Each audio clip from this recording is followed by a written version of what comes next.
కల్వకుంట్ల తారక రామారావు గారు.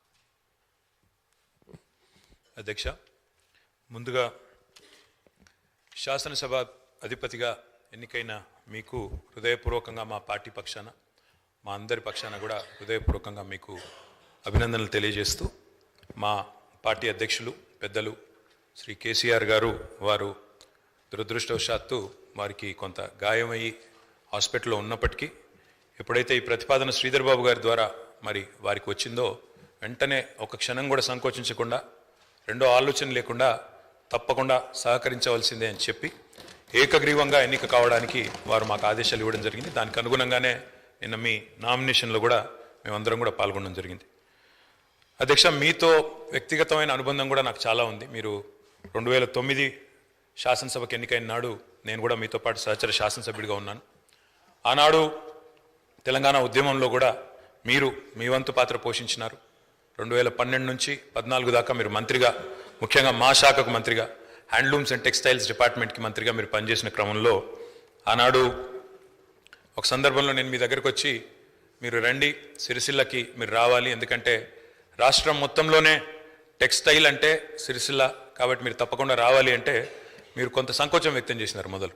మరి ఇప్పుడు ఉద్యమం ఉధృతంగా ఉంది, నేను మంత్రిగా ఉన్నాను, ఈ సమయంలో వస్తే ఏమైనా ఇబ్బంది ఉంటుందా అంటే లేదు, మనం కలిసే పోదామని చెప్పి ఆ రోజు మీరు రావడమే కాకుండా ఆనాడు మరి బ్రహ్మాండంగా మీరు వచ్చి అక్కడ కార్మికుల సమస్యలు విని తర్వాత చాలా సమస్యల పరిష్కారానికి మీ స్థాయిలో మీరు కృషి చేసినందుకు కూడా మీకు మనస్ఫూర్తిగా ఈరోజు మళ్ళొకసారి అభినందనలు, ధన్యవాదాలు కూడా తెలియజేస్తూ, మరి ఒక ఉన్నతమైన సాంప్రదాయానికి ఈరోజు మరి తెరదీస్తూ ఇతర పెద్దలు గౌరవనీయులు తెలంగాణ రాష్ట్రం ఏర్పడ్డ తర్వాత పెద్దలు శ్రీకొండ మధుసూనాచారి గారు, తర్వాత శ్రీ పోచారం శ్రీనివాసరెడ్డి గారు, తదనంతరం మీరు, మరి వారు ఇద్దరు కూడా నెలకొల్పిన సాంప్రదాయాలు, కాపాడిన విలువలు, వాటన్నిటిని మీరు కూడా పరిరక్షిస్తారని మనస్ఫూర్తిగా ఆకాంక్షిస్తూ, మీ ఉన్నతికి మనస్ఫూర్తిగా అభినందనలు తెలియజేస్తూ, మరి ఇప్పుడే పెద్దలు ముఖ్యమంత్రి గారు, ఉప ముఖ్యమంత్రి గారు, మంత్రివర్యులు కూడా చెప్పినట్టు మరి ఈ సభ అందరి సభ, ఈ సభలో ఉండే ప్రతి సభ్యుడి యొక్క గౌరవాన్ని, ప్రతి సభ్యుడి యొక్క హక్కులను,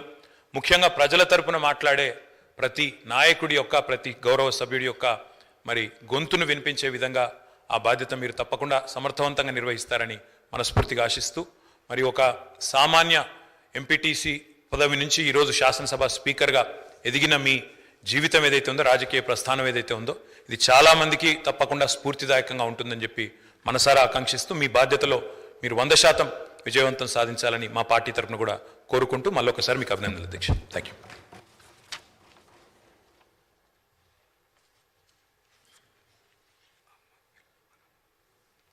చాలా సంతోషంగా ఉంది సార్.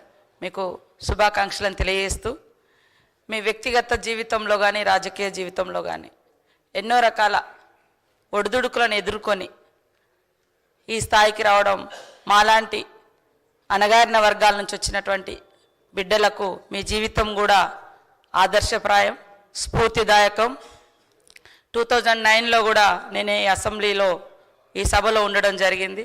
గత 5 years నుంచి మీరు మేమంతా పక్కపక్కనే ఒకే క్వార్టర్స్లో ఉండి మీరు ఎదుర్కొన్నటువంటి వ్యక్తిగత జీవితంలో మీ సతీమణి గారు కోల్పోవడం, ఇట్లాంటివన్నీ కూడా మిమ్మల్ని చూసినప్పుడు మీరెంతో నిబ్బరంగా ఉన్నటువంటి తీరు, ఇవన్నీ కూడా చాలా చెలించినటువంటి సందర్భం. ఈరోజు మిమ్మల్ని చూస్తే చాలా గర్వంగా ఉంది. అదే కాకుండా ఒక అణగారిన వర్గాల నుంచి, అంచబడ్డ వర్గాల నుంచి వచ్చినటువంటి బిడ్డలు ఎదగాలంటే ఎన్ని కష్టాలు ఉంటాయో తెలిసినటువంటి వ్యక్తులుగా మీ జీవితం మా అందరికి కూడా ఆదర్శప్రాయం. మీరు ఒదుగుతూ ఎదిగిన తీరు దేశానికి ఒక ఆదర్శవంతం. తప్పకుండా మీరు మమ్మల్ని అందరినీ కూడా సమన్వయం చేసుకొని సభ యొక్క ఔన్నత్యాన్ని, హుందాతనాన్ని కాపాడతారని భావిస్తూ ధన్యవాదాలు. సెలవు తీసుకుంటాను.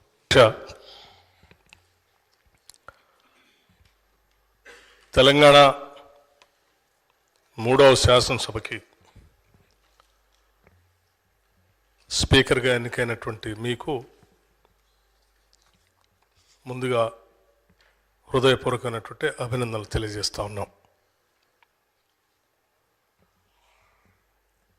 ప్రజాస్వామ్య స్ఫూర్తిని పూర్తిగా కాపాడాలనేటువంటి ఆలోచనతో సభలో ఉన్నటువంటి అన్ని రాజకీయ పార్టీలకు సంబంధించినటువంటి ఫ్లోర్ లీడర్స్ అందరూ కూడా మీ ఎన్నికని ఏకగ్రీవంగా చేసినందుకు ఈ ప్రజాస్వామ్య అత్యున్నతమైనటువంటి దేవాలయంగా భావించేటువంటి శాసనసభకి మీ ఎన్నిక తప్పనిసరిగా వన్నె తెచ్చిందని నేను భావిస్తూ ఉన్నాను. మీరు వెనకబడినటువంటి ప్రాంతం నుంచి కాకుండా సమాజంలో ఉన్నటువంటి అత్యంత పేదవాళ్ళ సమస్యలన్నీ తెలిసినటువంటి వ్యక్తిగా 3 సార్లు శాసనసభకి ఎన్నికైనటువంటి వ్యక్తిగా స్థానిక సంస్థల నుంచి ప్రాతినిధ్యం వహించినటువంటి వ్యక్తిగా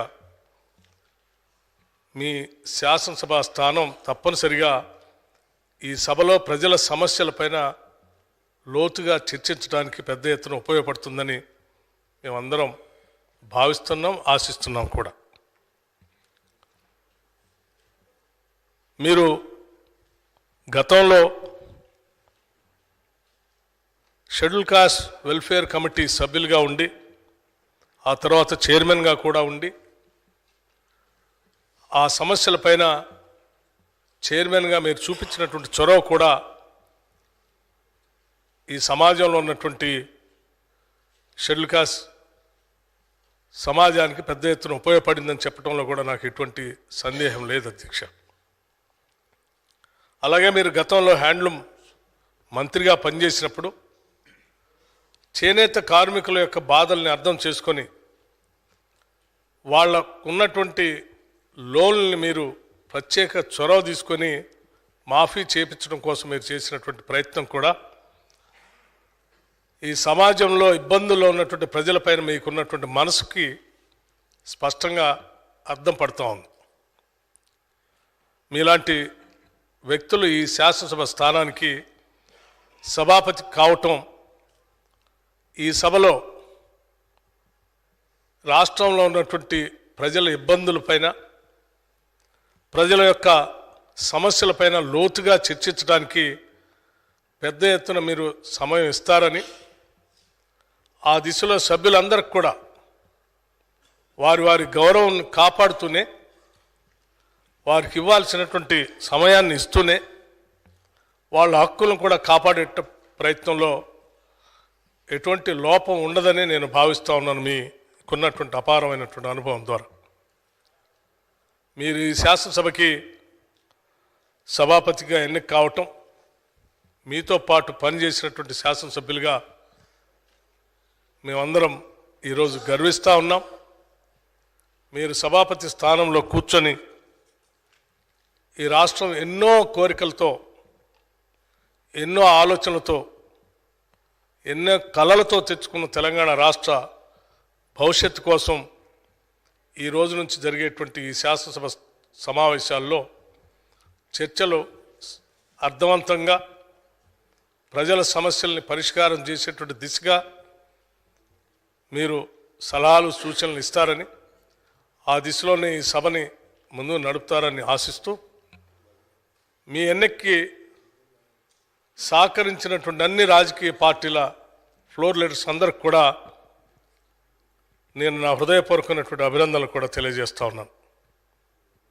ఇప్పుడే సభానాయకులు ముఖ్యమంత్రి గారు రేవంత్ రెడ్డి గారు చెప్పినట్టు భవిష్యత్తులో కూడా ఈ రాష్ట్ర సమస్యలపైన ఆ సమస్యల పరిష్కారం కోసం మనం చర్చించేటప్పుడు ఇదే స్ఫూర్తితో సభలో ఉన్నటువంటి అన్ని రాజకీయ పార్టీల నాయకులు ముందుకు వస్తారని ఈ రాష్ట్ర సర్వతోముఖ అభివృద్ధి కోసం మనం అందరం కలిసి పెద్ద ఎత్తున పనిచేద్దామని చెప్పి ఈ సందర్భంగా మీ ద్వారా సభలో ఉన్నటువంటి వారందరికీ కూడా విజ్ఞప్తి చేస్తూ మరొక్కసారి నా హృదయపూర్వకమైనటువంటి అభినందనలు మీకు తెలియజేస్తూ కూర్చుంటాను అధ్యక్ష. Thank you. వారు మంత్రిగా ఉన్నప్పుడు వికారాబాదును శాటిలైట్ టౌన్గా గుర్తించి కీర్తిశేషులు పెద్దలు జైపాల్ రెడ్డి గారు అర్బన్ డెవలప్మెంట్ మినిస్టర్గా ఉన్నప్పుడు ఢిల్లీకి వెళ్ళి వారితో మాట్లాడి వికారాబాద్ పట్టణాన్ని శాటిలైట్ టౌన్గా గుర్తించి 2,200 కోట్ల రూపాయలు మంజూరు చేయించి అక్కడ అభివృద్ధి కార్యక్రమాలను ముందుకు తీసుకెళ్ళి ఆ రోజు వారు అక్కడి ప్రజల యొక్క సేవలో వారు ముందున్నారు.